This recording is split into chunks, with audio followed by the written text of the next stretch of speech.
I'm Jeff Graham. I'm the executive director at Georgia Equality. I've been at Georgia Equality for 17 years. My involvement both with HIV advocacy as well as LGBTQ advocacy actually goes all the way back to 1983, 1984, when I was a college student in San Antonio, Texas. And the way I specifically got involved with HIV advocacy is part of what I did as with our LGBTQ student organization that we had founded was I served on a speakers bureau. So I'd go out and talk to my fellow students about what it was like to be an openly gay man on the campus, answer questions that they would have. Keep in mind, this is the early 80s. It's a very different time than what it is now. Inevitably, I would get some form of the question, why do you choose to be gay if you know you're going to die of AIDS? Now, there's a whole lot to unpack with that, but part of why it turned me into an activist is that the way I would turn it around is I would say, I know a lot about how to prevent HIV as a gay man, and it is a sexually transmitted disease, and I am assuming that most everyone in this room is sexually active. So I'm going to ask you, what are you doing to protect yourselves against acquiring AIDS? People would laugh because they thought I was making a joke. The very concept of heterosexuals being concerned about acquiring HIV in the early 80s was something that people considered a joke. And that's really what started my journey on HIV advocacy, because I could not believe that people's own ignorance would allow them to put their health, and again, considering the times that we were in, potentially their lives in jeopardy. Now, of course, as the 80s went along and my own LGBT advocacy went along, it was a time that LGBTQ advocacy and HIV/AIDS advocacy were completely intertwined. It was because of the stigma, it was because of who was most impacted by AIDS at the time, and it really was because the LGBT community very broadly not only was disproportionately impacted by AIDS at that time, but it was a community of people that came together in ways that other communities did not, to fight for and create institutions that would serve not just LGBT folks living with HIV/AIDS, but all people living with HIV and AIDS. So this is kind of the HIV/AIDS section of my wall here in my office. This first photo, I joke that this is my coming out photo. This appeared on the front page of the Atlanta Journal-Constitution.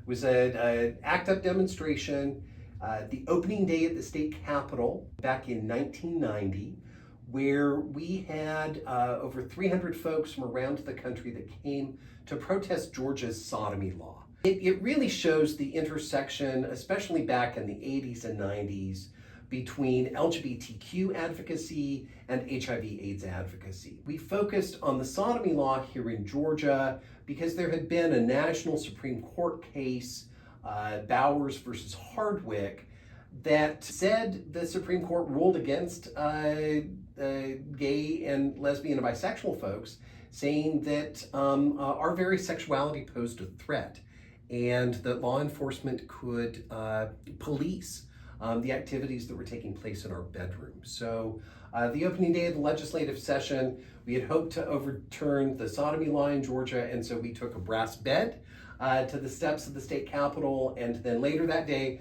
it was the first time that I got arrested. This next one up here was a demonstration that we did in front of Atlanta City Hall when we were fighting for domestic partnership benefits. Marriage was against the law here in Georgia, and we knew that, especially for people living with HIV, but in a large number of circumstances, gay and lesbian couples could not get insurance for their spouses, their family, their loved ones.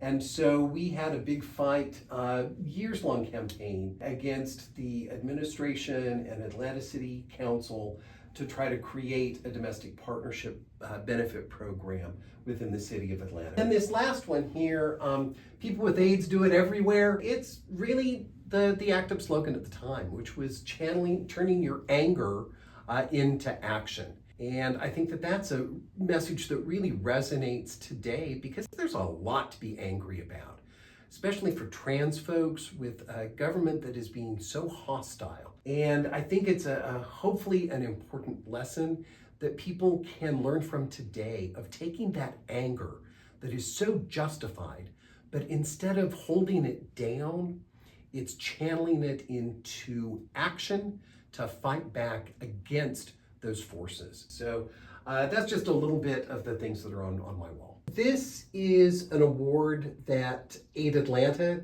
gave me after I'd become the executive director here at Georgia Equality back in 2010. Back then, one of the first things that I tackled here at Georgia Equality was a waiting list for what we call the AIDS Drug Assistance Program, which provides access to basic HIV fighting medications for people who are uninsured. This is actually an issue that I started advocating on, believe it or not, back in 1992 was the first time we had a waiting list. And in the late 1990s, we tackled the waiting list. We thought it was done. The waiting list came back in 2008, 2009, 2010. And so this was an award that AIDS Atlanta gave me at the time. It really represents the collective work that all of us were doing at Georgia Equality to make sure that people living with HIV and AIDS have access to the basic medications and basic care that folks need to be able to live and thrive. This picture and these newspaper clippings back in the early 1990s, the clinic at Grady Hospital that served people with AIDS was very small. There was a waiting list for services that was at one point, I believe, as long as 16 weeks. And so for someone newly diagnosed with AIDS to take almost 3 months to be able to get an initial medical appointment really was jeopardizing their health. So the community came together. There was a building on Ponce de Leon Avenue,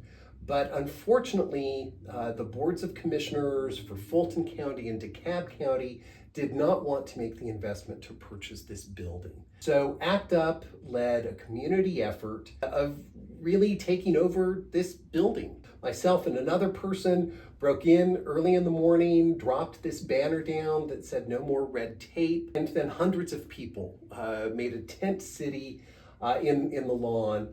And by the time the evening news hit that night, we had gotten the leadership of Grady, the leadership of Fulton, and the leadership of DeKalb to all agree to purchase this building. And everybody knows this today as the Ponce Center.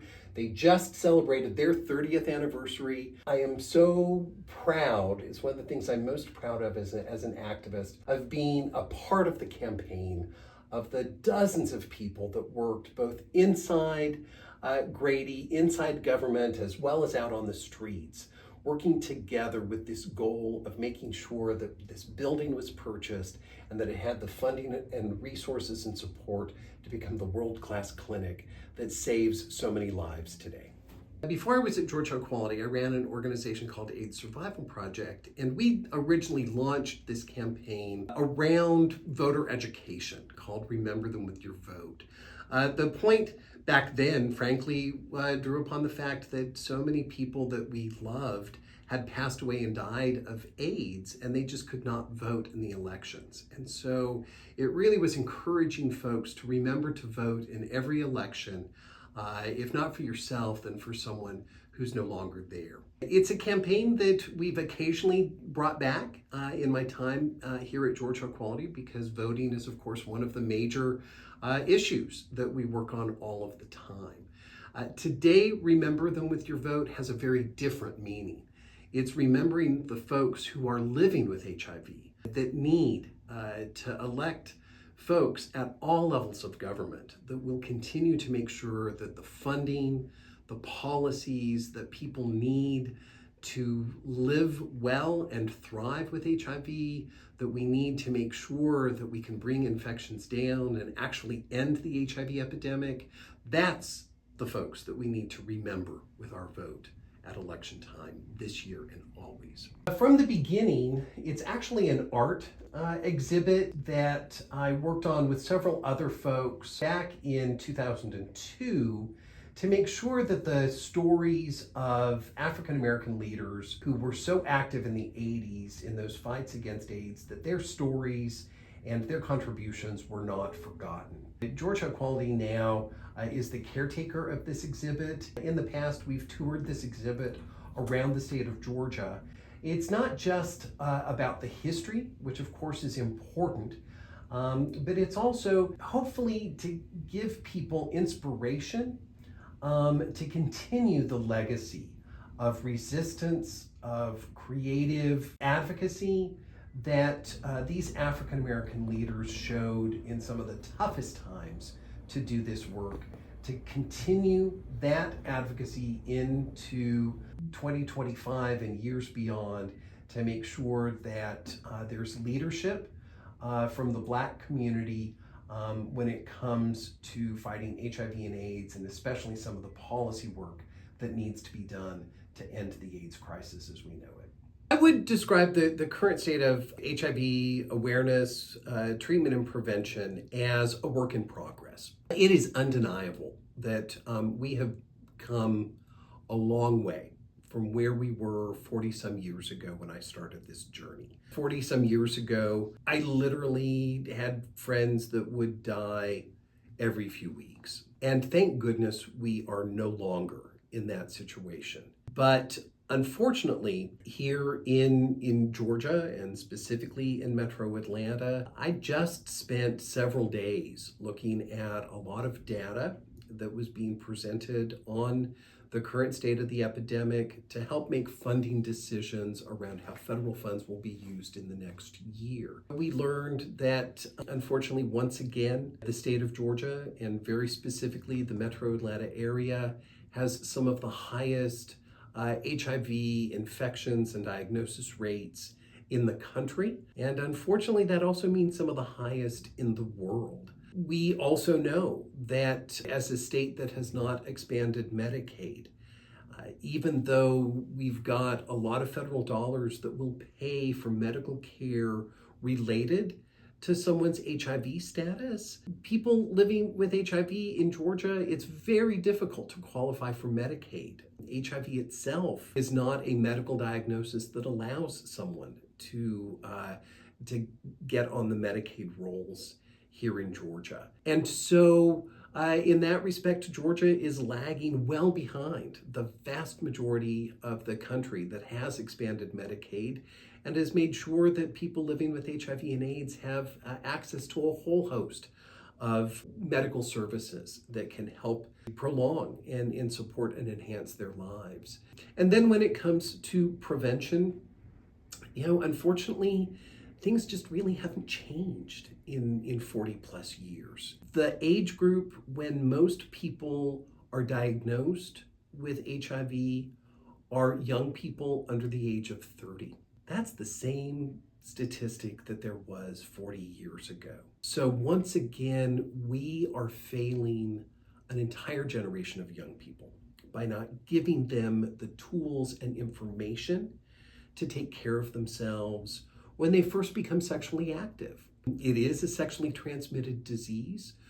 We've got tools today to prevent HIV, very specifically pre-exposure prophylaxis and post-exposure prophylaxis. Those were fantasies 40 years ago. They are almost 100% effective in blocking HIV. And a lot of folks don't realize that people as young as 14 can actually get access to PrEP without having to get permission from a parent or guardian. But that information is not getting out to young people. The group of folks that are least likely to get access to PrEP is this group. It's also the group that is most likely to be diagnosed with HIV. And then very specifically, when you break it down, it is gay and bisexual and other men who have sex with men of Latina or African American or Black heritage. So there's a racial component to this epidemic as well. And the statistics are getting a little bit more challenging to collect, but transgender women, especially transgender women of color, we know are hard hit. But it's not just the LGBT community. I think it's important to recognize that heterosexual women are also especially vulnerable. Again, these messages about empowering yourself to take control of your own sexual health just are not breaking through to the folks who need to hear them the most. So there are unfortunately a lot of policies here in Georgia that we need to work on to make sure that people have access to medical care if they are someone who is already diagnosed and living with HIV and AIDS, as well as prevention. So for those folks who are already diagnosed and living with HIV and AIDS, the number one issue that prohibits people from accessing medical care, believe it or not, is housing. We've got a tremendous problem with affordable housing, not just in the metro Atlanta area, but really throughout the state of Georgia. State leaders constantly tout that our economy is strong, jobs continue to grow, businesses continue to relocate to Georgia, and yeah, all of that is very important to a state and true. But the bad side of that is that growth also hurts the affordable housing market. And it's something that our leaders are just not paying enough attention to. That's one of the reasons why at Georgia Equality, while we've worked on housing issues for people living with AIDS for the last several years now, we have hired over the last year a staff position that just works on housing policy, because it is more complicated than just focusing on the administration of what's called the Housing Opportunities for People with AIDS program. That's dedicated to helping people with AIDS find housing, people living with HIV find housing. The administration of that program that the city of Atlanta runs has gotten better, but unfortunately I would still give the city of Atlanta at best a solid C-. There's a lot of promises they made to the community in terms of doing needs assessment, in terms of increasing access to funding, in terms of making sure that no one who needed housing would be left behind. And the city of Atlanta just has not followed up on those promises. Then in addition to that, we also know that housing is very scarce. Affordable housing programs, especially for queer youth. There's really few, if any, dedicated housing programs just for queer youth. And if someone doesn't have stable housing, the statistics show that they are much more apt to be vulnerable to being diagnosed with HIV. So housing is not just support to care and treatment. Housing is also a way that we prevent future HIV infections from occurring. And then the last reason that we really look at affordable housing as an issue around treatment and care is that the good news is treatments are better than ever before. This means that people are living longer with HIV and AIDS. And so the number one group of people, just from an age demographic, is now people in their late 50s, 60s, into their 70s. And we, just like we don't have any real strong dedicated programs to queer youth, we don't have a lot of dedicated housing programs for queer elders either. That is going to create problems in being able to sustain access to care. It's also going to be an issue around prevention, because people are sexually active at all ages. And so people need access to stable housing, access to prevention at all ages. I already talked a little bit about Medicaid expansion, which is a top issue that we work at Georgia Equality, because all people, regardless of their sexual orientation or gender identity or the geography here in the state in which they live, need access to a whole host of healthcare services. And Georgia already has just about the highest rate of people being uninsured than any place in the country. So that's why we need Medicaid expansion as the top policy issue that we work on. And then when it comes to HIV prevention, we're constantly working on stigma, trying to make sure that there are laws that protect people against discrimination. People living with HIV and AIDS are susceptible to this, as well as people who identify as members of the LGBTQ community. And so passing non-discrimination legislation and fighting against laws that would specifically single out members of the LGBT community, especially those who are transgender, is something that we spend a lot of time fighting at the state capitol. We also hope that in the very near future, one of our policy goals, which is being able to leverage the power of community pharmacists to get more folks on PrEP, is something that I hope that we'll be able to accomplish in the next legislative session here in Georgia. A number of states have already done this, and I think that here in Georgia, not only if we pass the law, but if we create a strong mechanism to implement the law, that can help get more people on PrEP and stay on PrEP who just may not know about this wonderful technology that can really help bring our HIV cases down here in Georgia.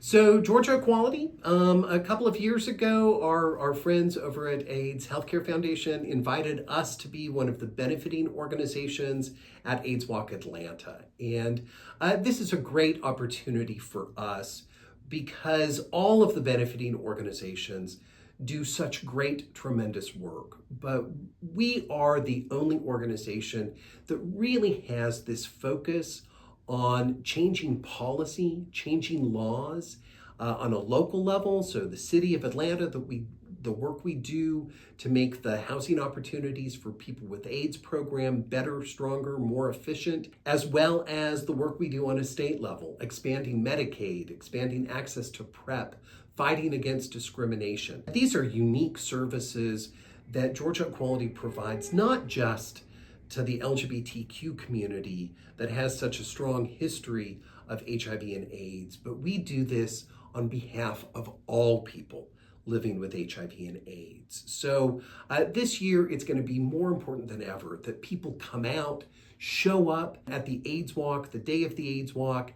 We hope that we've got over 1,000 people out in the park that day, marching in solidarity with people living with HIV and AIDS, so that those folks know that there is an army of people out there marching, willing to spend the day fighting on their behalf to make sure that they've got the funding they need for the services they need, to remind the world that we will fight HIV until the epidemic is over. It has not been forgotten. Those are important messages that you need to get out. So I hope that everyone will be out in the park. And if you've not yet joined a team and made a donation, consider joining the Georgia Equality team. We would love to have you out there with us. We're doing this not just for the people in our immediate circles, but for all people living with HIV and AIDS or at vulnerable risk of contracting HIV and AIDS throughout the entire state of Georgia.